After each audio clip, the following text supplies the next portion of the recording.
So was this money from new shareholders or existing ones? A combination.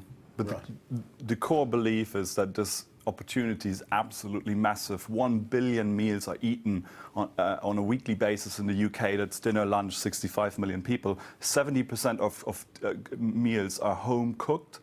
So this opportunity is absolutely phenomenally large. Right, now Unilever is one of your existing shareholders. Yes. Did they participate in this funding round? They did not. Right, why was that?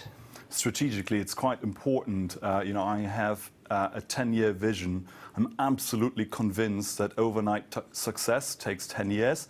And to fund that vision, we need a fairly wide shareholder base. Okay, so what are you going to do with the money? We already make your life easier, better and more natural, allowing you to choose whatever you like to eat for dinner and then sending you the exact ingredients in portions. So there's absolutely no food waste and we really kind of make your life better. The new funding is entirely used to invest into capabilities. There are 4 mega trends in this market: sustainability, health, convenience, and online. And we're benefiting from all 4 mega trends in the grocery market. And my humble opinion is, if you take the 10-year horizon and you obsessively invest into capabilities, you will win a massive part of this market. How is what you do sustainable, though? Because, I've used the service myself, and it comes in a huge, great big cardboard box. There's lots of packing that comes with it. That doesn't sound terribly sustainable. No, fantastic question, Ian. Thank you. What's really, really important is we're trading at household level and in our supply chain. We're trading on less than 1% food waste. In the industry, the average is 20%. Right. So by reducing that, we are hugely sustainable. Now, Rome wasn't built overnight. Now we have to tackle packaging. 88% of our packaging is entirely recyclable, which is industry leading.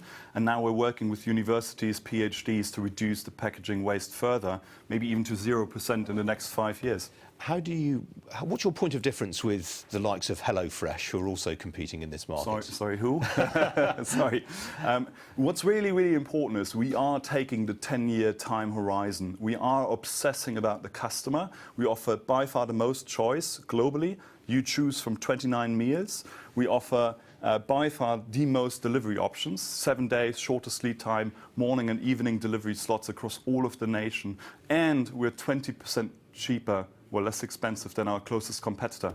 So in every single part of the value proposition, it's a far better proposition. And what about the fact that, some of the supermarkets are moving into this? Waitrose, for example. I have a flyer, you know, I'm just joking. But the supermarkets are pretty well heeled. They're presumably quite a threat to you if they get their act together.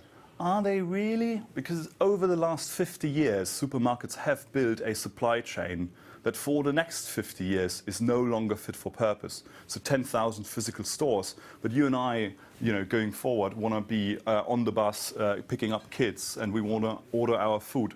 So the average order frequency is going up dramatically. Average baskets are falling. Therefore, the supply chain is experiencing huge pain.